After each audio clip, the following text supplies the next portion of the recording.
Dare to Live Courageously series that we're on today. So there's a lot that can go into that. But this one here is about our belief system and how to change it.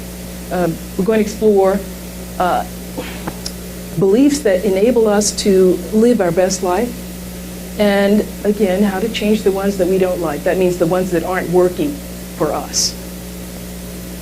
As an example of changing and letting go of beliefs which we do not love, I'd like to share a story of a young woman who risked everything when she changed her beliefs. And she had been indoctrinated from birth in the Westboro Baptist Church, and the, as she called it, the indoctrination of hate. She changed her beliefs, and because of that, she basically was put out of the church, and because the church members basically were her family members, she lost contact with them and was not allowed to communicate with them. But her belief system had changed so much from what the church was teaching. She did not find herself able to stay there any longer. She chose instead to live a life of integrity, and by this I mean she wanted her outer expression, her actions, her words, to be in harmony with her belief about humankind. Megan Phelps-Roper wrote about her incredible experience in a book that just came out this year, 2019, called Unfollow. And it was published by Farrar, Straus, and Giroux. Megan Phelps-Roper is the granddaughter of Fred Phelps Sr., who was a lawyer and the minister of this Westboro Baptist Church in Topeka, Kansas, a religious group known internationally for its daily public hate marches against members of the LGBTQ community, Jews, the military, other Christians, and countless others. As a teenager, Megan, and as a young woman, she helped spread the message of the church, hateful views on social media. However, as she began to put these messages on social media, people responded. They wrote back. They asked her questions about her belief. They shared their belief, okay? And she began to question what she had been taught and what she had known all of her life. She had started walking the picket lines and the protest lines when she was 5 years old, okay? And she had 11 other siblings who were also indoctrinated in their beliefs. And so she began to question what she had been taught. And people were sharing with her Bible verses, and she knew that her church was Bible-based. But the way that they interpret things was different. And this caused her to question things. And she asked her mother and father about certain things that they were interpreting differently from what other people were interpreting. And she came to the conclusion that something was very, very wrong here. And basically she made the decision because she felt torn. It was difficult because the church was made up, the 40 members of the church were her family. Her aunts and uncles, her parents and cousins and second cousins, and all of them made up this church. And leaving the church meant leaving her family. And so it took a while before she actually decided to leave. In 2012, when she was 26 years old, she decided she had to go. And by this time, she had spoken with her younger sister, Grace, who was 2 years younger. And Grace was always a very dynamic, independent soul. And she was faunching underneath the rules that the church was laying on her more and more as she got older. And when her sister, Megan, shared that she was leaving, she said, "I want to go too." And so both of them left the church in 2012. Now, things happened during this time when she was away. her grandfather, who started the church, became ill, mentally ill and physically, and he had dementia. And he began saying things like, we need to be more kind. We need to show compassion. And his congregation thought, yes, he's got dementia. He's crazy. He's spouting all of these things that don't make sense to us. This is not a part of our teaching. And he is the founder. It's like, Megan says, it's like some light went on in him and he totally changed his beliefs. And so he was excommunicated also from the church. And so was Megan's mother. However, her sisters and brothers, except for Grace, were still involved, and aunts and uncles and cousins and second cousins and the rest of the family. And it was difficult because she and Grace were out in the world now, never having been out in the world. I mean, she was a college student, but she didn't spend much time with classmates or anything like that because she had to get home, to make it to the next protest march. And so her life basically revolved around what she was doing for the Westboro Baptist Church. But she expresses in the book the surprise and the sense of awe, I guess, when she realized that when people heard about her experiences, she began to share her experiences. And she said that they wrote online and they wrote sharing support and love. And they were offering to provide help for her and her sister, a place to stay until they can get on their feet, all kinds of things. She was offered jobs, and she said no one held what they had done and the hate that they had spread as being a part of this family against them. I guess they all understood that as a child, she really had no choice. And the choice came later as she began to question. But initially, she did not question at all. It was just how it always was. And these beliefs are always what we believed. And she reached the point where she realized that those beliefs that she had, she did not love them. They were not working for her. She felt conflicted all the time.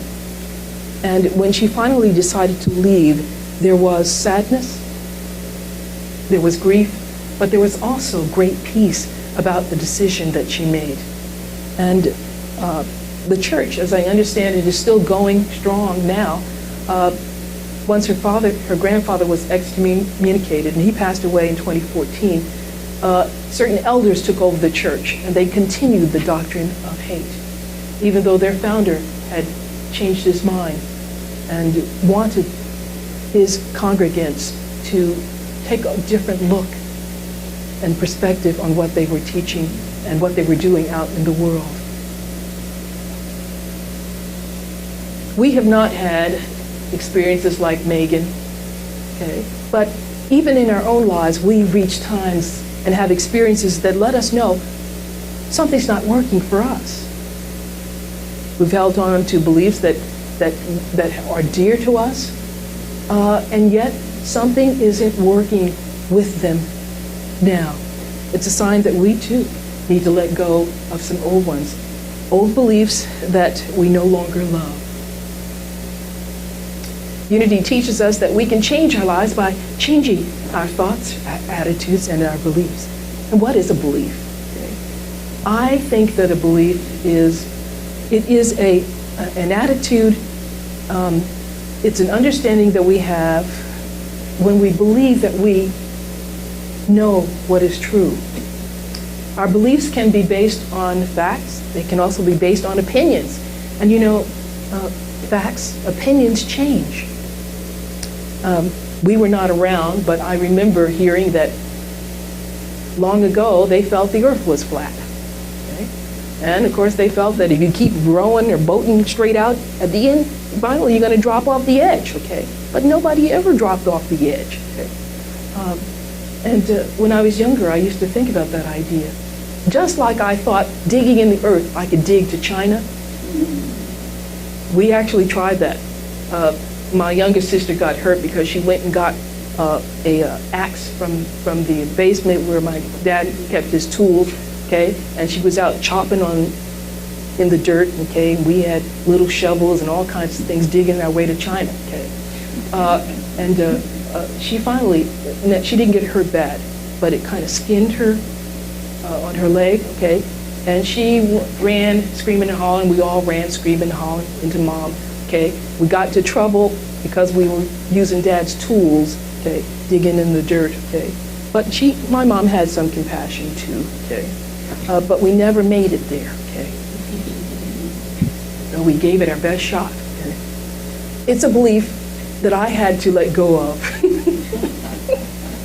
It's a belief that I no longer loved after that situation.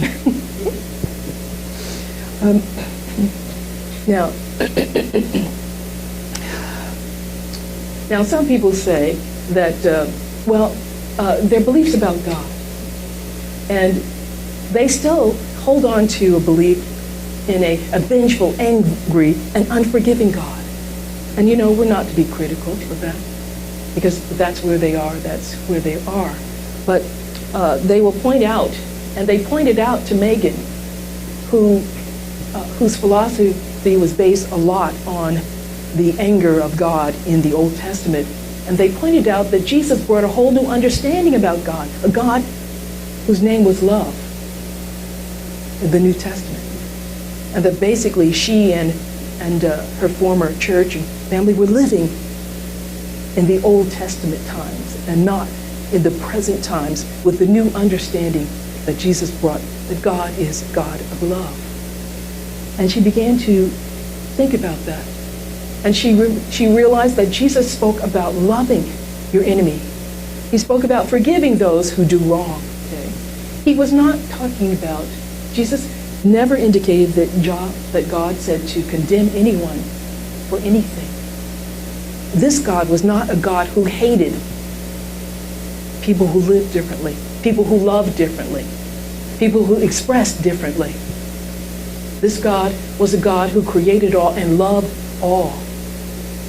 And her family could not explain why they were not following the teachings of Jesus that were in the New Testament. It was more important, they felt, to cling to all of the Old Testament Jewish things about all of the sins that you can commit. Okay? The 613 rules that the Jewish faith had, that their Pharisees and Sadducees tried to attend to in order to earn their way to heaven.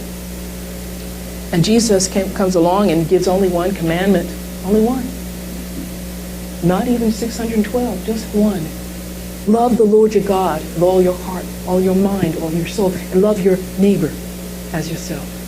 Only one. And this was part of Megan's leaving also. And she embraced the new faith. And others supported her in embracing this new understanding and new faith. And her sister Grace did also.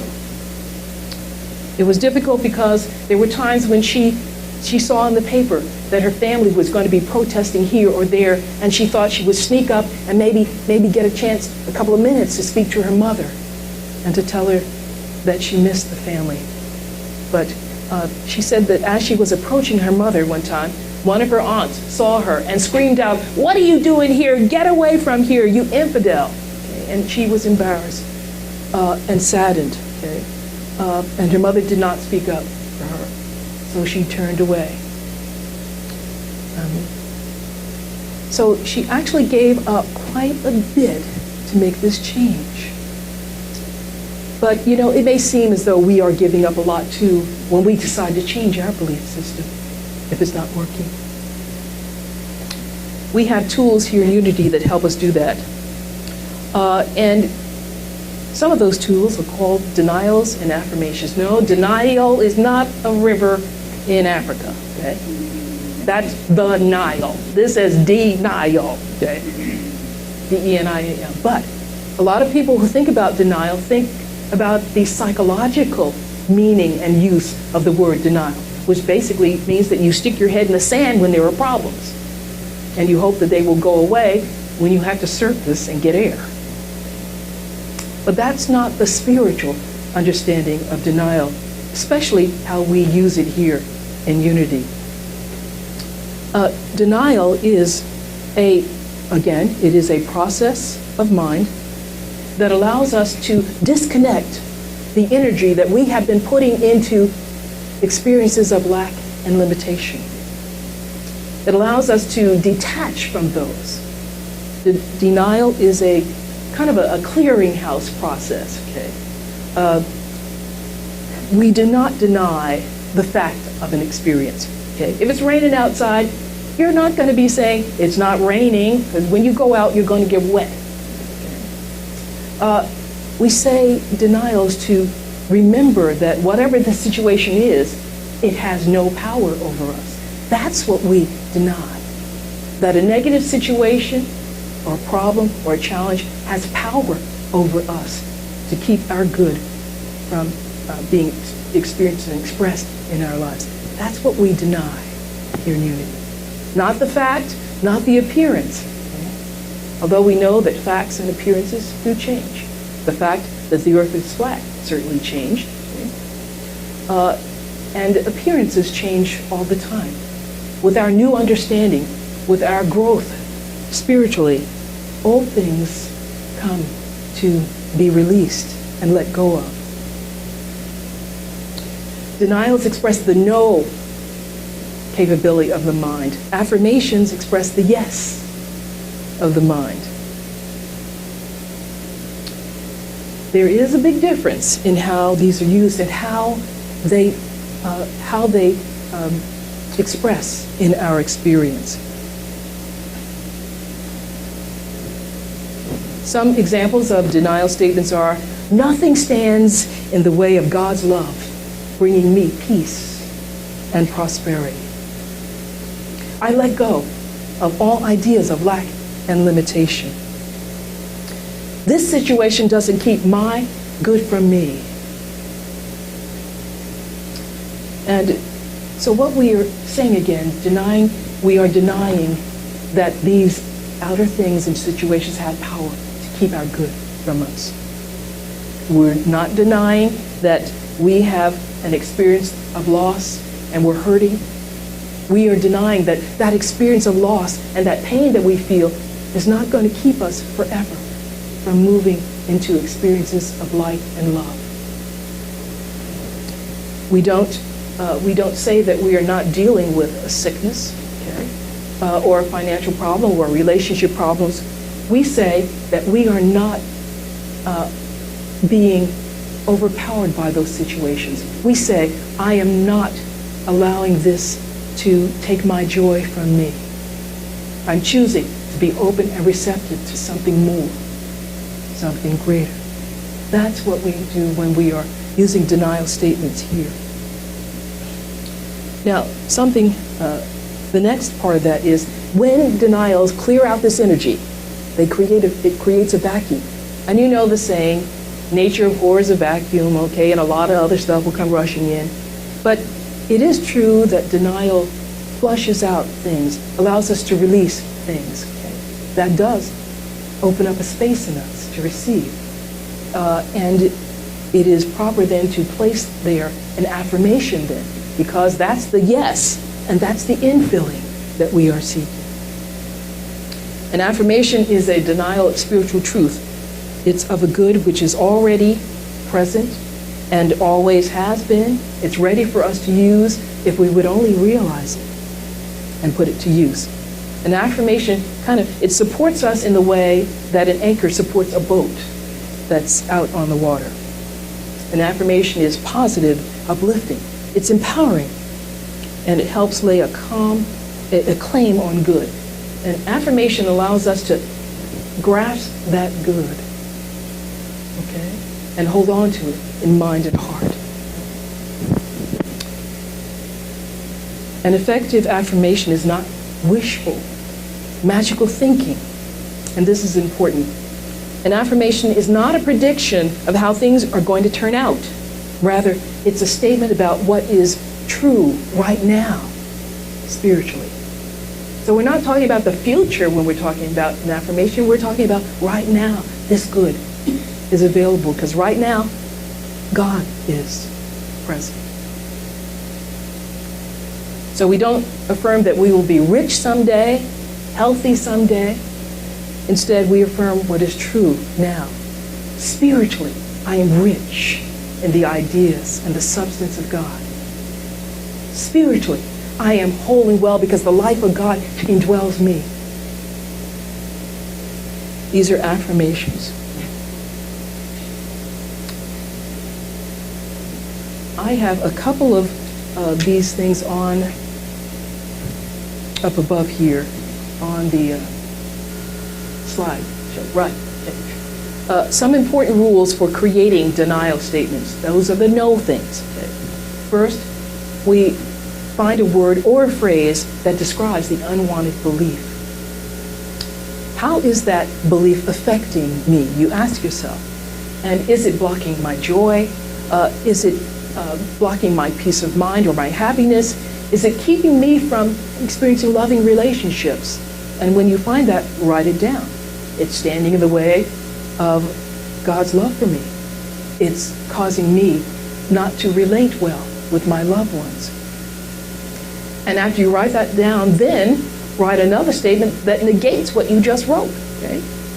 And to negate it, you find a word or a phrase such as releasing, nothing, no, not.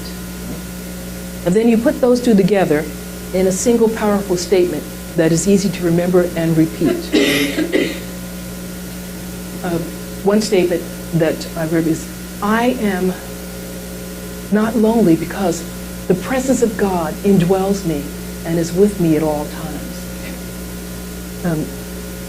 So we use the denial first to clear away, and then the affirmation to infill the positive.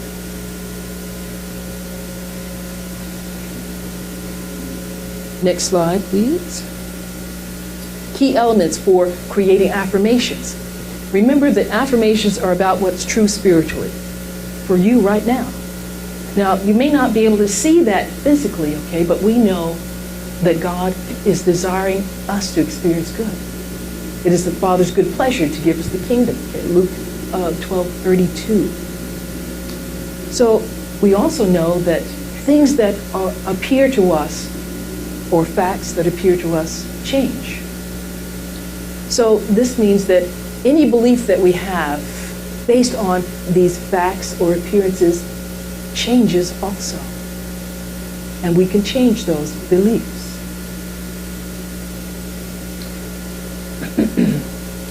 Number one, make your affirmation in present tense. We spoke about that. Not I will someday, or I'm gonna, okay? I am now. This is happening now. Spirit is working now in this problem or situation. Not I will overcome this challenge. Rather, I see myself overcoming this challenge now. Not I will experience the love of God, but rather I am experiencing the love of God now. Number two, find a word or phrase representing basically the things that you want to experience instead of the negative things that problematic belief we're bringing to you. For example, like if it's financial, I want to experience the unlimited source of supply. I want to feel safe in God's love. I want to see myself expressing this challenge now. I want to be made whole. Then put yourself into it. Put in the I. I am filled with God's love. I am safe. I am experiencing wholeness as the life of God flows through me. I accept the understanding that, or I know that. You fill in the spaces. Next slide. The next step to changing our beliefs about a situation which is troubling to us is to put these two together. Put the denial with the affirmation. Put the cleaning out process, the letting go, with the receive and the openness. Now, try on some of these. I release and let go of all ideas of lack and limitation. That's the denial part of the statement. And the second, I accept the truth that God is my unlimited source of abundant supply. That's the affirmation part. And together that makes an affirmative statement. Nothing disturbs the calm peace of my soul, for I am safe in God's love and poised in God's power. I accept the truth that God is my unlimited source of abundant supply. So what I'm going to invite you to do is begin to work with denials and affirmations. They are powerful unity tools. Okay? This video will be online, okay? And you don't need to copy all this stuff down, okay? Because it will be there on the video. I'll put that on there if you'd like to use that.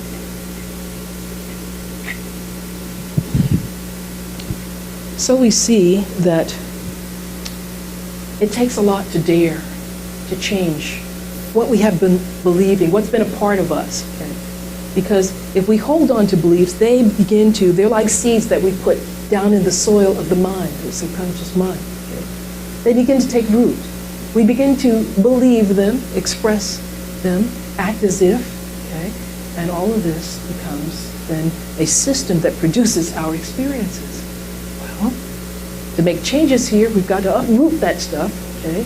Now, if you are a gardener, and some of you are, okay, and you have a garden out there, you don't go out with your brand new seed to put that out there with all those weeds. You clear that stuff away first, because the seeds that you plant will struggle and may not survive. Okay?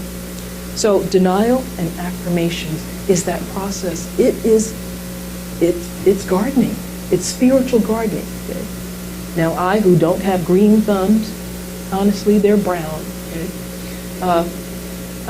I like the idea of thinking of spiritual gardening because I can do that kind of gardening. Okay?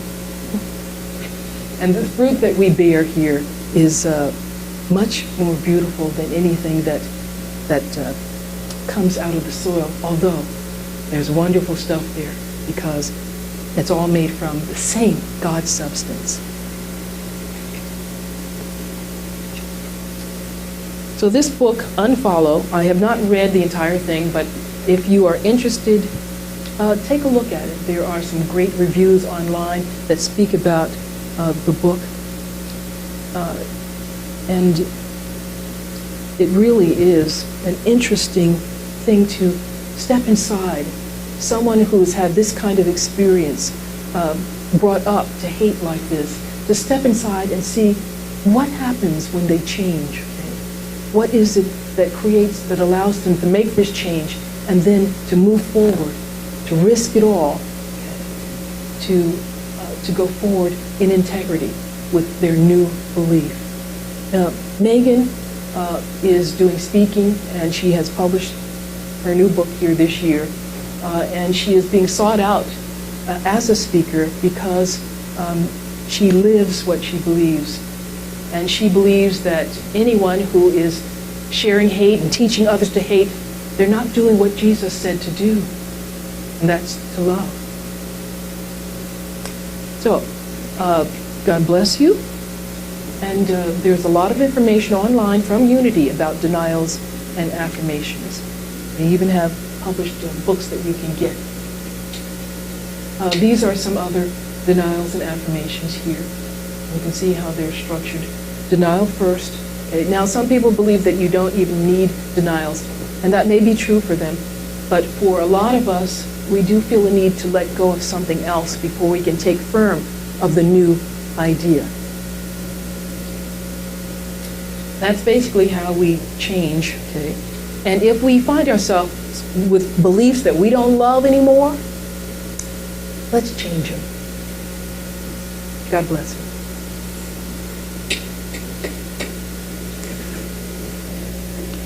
And now, I'm going to invite you to prepare for a meditation.